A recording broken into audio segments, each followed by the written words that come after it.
जय भगवान श्री कृष्ण जी। भगवान और आप चैनल के अत्यंत प्रिय श्रद्धालु भक्तों, दान हम सभी देते हैं और विशेष अवसरों पर, खास तौर से जब कोई त्यौहार हो या कोई पुण्यकाल हो या कोई दान का पर्व विशेष तौर पे हो जिस पर दान देना ज़रूरी हो, वहाँ पर हम सभी दान दिया करते हैं। दान किस तरह से देना चाहिए और कैसे देना चाहिए, किस उद्देश्य की पूर्ति के हेतु दिया जाना चाहिए और कितना दिया जाना चाहिए, ये जानना भी अति आवश्यक हम सभी के लिए होना चाहिए। श्रीमद् भगवद गीता में दान के बारे में भगवान श्री कृष्ण जी ने अर्जुन से बहुत कुछ कहा है और उस पर हम सभी को न सिर्फ विचार करना चाहिए बल्कि मंथन करके उस पर निर्णय भी लेना चाहिए। दान बहुत महत्वपूर्ण होता है। जब हम किसी को भी दान देते हैं तो इसका मतलब ये है कि हम किसी व्यक्ति के हित के लिए उसे दान दे रहे हैं, क्योंकि दान वही लेता है जिसे दान की आवश्यकता होती है या जो दान के सहारे ही जीवन यापन कर रहा होता है। धार्मिक कार्य जितने भी हैं वो दान दक्षिणा से ही संपन्न होते हैं, लेकिन कहीं कहीं कुछ सामाजिक कार्य भी ऐसे होते हैं जो दान से ही चलते हैं, चैरिटी से चलते हैं। इस तरह से दान समाज के लिए भी दिया जा सकता है और धार्मिक कार्य के हेतु भी दिया जा सकता है। दान किसी की मदद के लिए भी दिया जा सकता है। दान 3 प्रकार का होता है, एक सतोगुणी दान, दूसरा रजोगुणी दान और तीसरा तमोगुणी दान। सतोगुणी दान वो लोग करते हैं जो दान देते समय दान करने के बाद कभी भी ये सोचते ही नहीं कि उन्होंने किसी को कितना दान दिया, कहाँ दान दिया और किसको दिया और क्यों दिया। ये बातें वो सोचते ही नहीं हैं। दान दे दिया बस वो भूल जाते हैं और वो ये सोचते हैं कि दान देना उनका कर्तव्य है। रजोगुणी वो लोग होते हैं जो, यानी कि रजोगुणी दान उसे कहा जाता है जो अपने उद्देश्य की पूर्ति के लिए, अपनी इच्छाओं की पूर्ति के लिए, अपने कामनाओं का हित साधने के लिए दान करते हैं। जैसे कि अक्सर ये कहा जाता है, अगर बच्चा पढ़ाई में कमज़ोर है तो कापी पेंसिल आप छोटे बच्चों में बांट दीजिए। इससे बच्चे की बुद्धि पर असर पड़ता है और वो पढ़ने लगता है। किसी को शनि परेशान कर रहे हैं तो ये कहा जाता है कि आप तेल का दान दे दीजिए और तिल का दान दे दीजिए। इसी तरीके से अनेक ऐसी स्थितियाँ आती हैं जहाँ अपने उद्देश्य पूरा हो जाए, अपनी इच्छा पूरी हो जाए, अपनी कामना पूरी हो जाए, इस हेतु हम दान ब्राह्मणों को या मंदिर में या किसी देवता के दान पात्र के देवता को उसके दान पात्र में अर्पण करके और या किसी सामाजिक संस्था को किसी उद्देश्य की पूर्ति के हेतु देते। सामाजिक संस्था को दान देने का उद्देश्य या तो मानवता के होता है जो सतोगुणी कारण होता है, आधार होता है, और या फिर कोई ऐसा उद्देश्य होता है जिससे कि हम समाज सेवी संस्था से जुड़ जाएंगे, हमारा भी नाम होगा और काफ़ी हमारा लोगों से परिचय हो जाएगा। ये रजोगुण होता है। तो एक सतोगुणी जो दान होता है वो पुण्यकारी होता है, कल्याणकारी होता है, और रजोगुणी जो दान होता है वो बस इच्छाओं की पूर्ति करता है, कामनाओं की पूर्ति करता है। कहाँ तक उससे इच्छा पूरी होती है, कहाँ तक उससे कामना पूरी होती है, ये तो परिणाम ही उस व्यक्ति को बताते हैं जिसने अपने कामना और इच्छा की पूर्ति के लिए दान किया है और दान दिया है। तमोगुणी दान वो होता है जहाँ अहंकारवश दान दिया जाता है।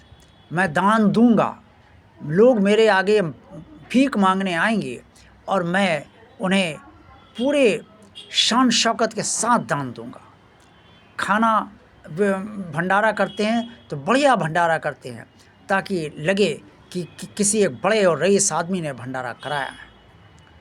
और कभी लोग इतने तमोगुणी होते हैं कि कोई किसी से पैसा मांगता है, मान लीजिए भिखारी मांगता है, तो उसे फेंक कर धन देते हैं और कई एक दो तमाचे भी उसके मारते हैं।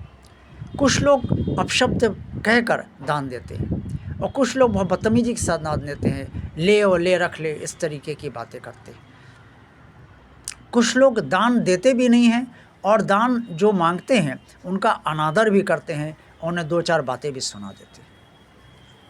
मैंने शुरू में ही इस वीडियो में कहा कि दान कब देना चाहिए, कैसे देना चाहिए, किस उद्देश्य की पूर्ति हेतु देना चाहिए और कितना देना चाहिए। दान तभी देना चाहिए जब हमारी दान देने की इच्छा और हमारी सामर्थ्य हो, तभी हम दान दें।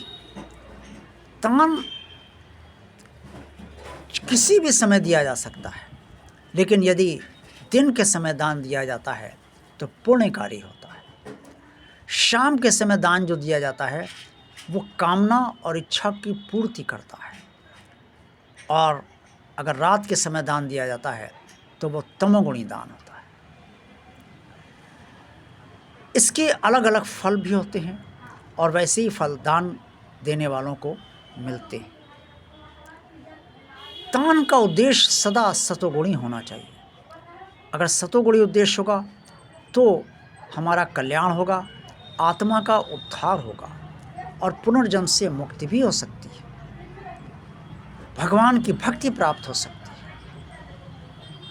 लेकिन अगर रजोगुणी दान होगा तो जैसे मैंने पहले बताया कि बस इच्छाएं या कामनाएं पूर्ण हो सकती हैं, अन्य कुछ। और तमोगुणी दान जो है उसका कोई फल नहीं होता है, निष्फल होता है, बल्कि बुरा फल प्राप्त होता है समय आने पर। अब दान कितना देना चाहिए?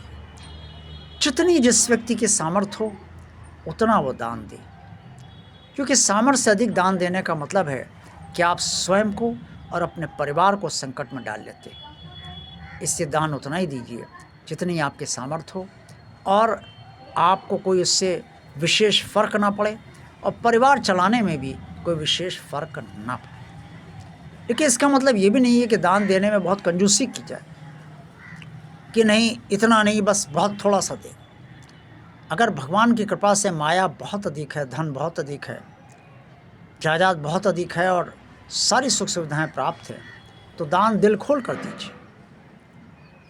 क्योंकि अगर आप दान दिल खोल कर नहीं देंगे तो अनेक धार्मिक संस्थाएं बंद हो जाएंगी, धार्मिक कार्य बंद हो जाएंगे, पुण्य कार्य नहीं हो पाएंगे, और अनेक सामाजिक संस्थाएं भी दान की अपेक्षा करते करते अपने उद्देश्य को प्राप्त नहीं कर पाएंगे। इसे दान अवश्य देना चाहिए। लेकिन जहाँ ये स्थित नहीं है वहाँ पर सिर्फ एक ये दिखाने के लिए कि मेरा पड़ोसी बहुत दान कर रहा तो मैंने भी दान कर दिया, ये सब चीज़ें नहीं होनी चाहिए। या मेरे साथ जो लोग गए बहुत दान कर रहे हैं उसकी देखा देखी मैंने भी बहुत दान कर दिया, तो ये सब चीज़ें नहीं होना चाहिए। दान देने के बाद किसी तरीके की कोई परेशानी आपको, आपके परिवार को धन की दृष्टि से या जिस चीज़ का भी आपने दान दिया है उसकी दृष्टि से नहीं होनी चाहिए। इस बात का ध्यान आपको सदा रखना चाहिए। दान दीजिए, अवश्य दीजिए। दान उतना ही दीजिए जितनी आपके सामर्थ्य हो, और दान सतोगुणी दीजिए, सतोगुण रूप से दीजिए। रजोगुणी दान उचित नहीं है आत्मा के कल्याण के लिए, इच्छाएं जरूर पूर्ण करेगा, बाकी जैसी आपकी इच्छा हो।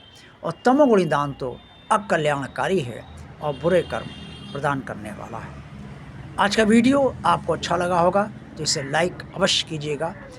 जिन प्रिय श्रद्धालु भक्तों ने अभी तक भगवान और आप चैनल को किसी कारणवश सब्सक्राइब नहीं किया है, वो इसे भगवान का कार्य मानकर और भगवान का कार्य आगे बढ़ाने के लिए निरंतर कार्य बढ़ता रहे, इसे सब्सक्राइब अवश्य कर दें। इस चैनल को ज़्यादा से ज़्यादा लोगों को शेयर कीजिए ताकि भगवान का कार्य निरंतर आगे बढ़ता रहे। कमेंट्स बॉक्स में आपसे जो कुछ भी करना चाहे अवश्य कहिए। और भगवान आप चैनल की जो प्लेलिस्ट है जिसमें सर्वप्रिय वीडियोस पड़े हुए हैं, यानी कि जिन वीडियोस को आप सब ने बहुत सराहा है, प्रशंसा की है, बहुत देखा है, वो वीडियोस पड़े हुए हैं, शॉर्ट भी हैं। उन वीडियोस का आप आनंद, प्लेलिस्ट है भगवान आप चैनल की जो प्लेलिस्ट है उसे भी देख कर ले सकते हैं और उसे भी देखिए। आप सबका कल्याण हो। जय भगवान श्री कृष्ण जी। देखते रहिए भगवान और आप चैनल।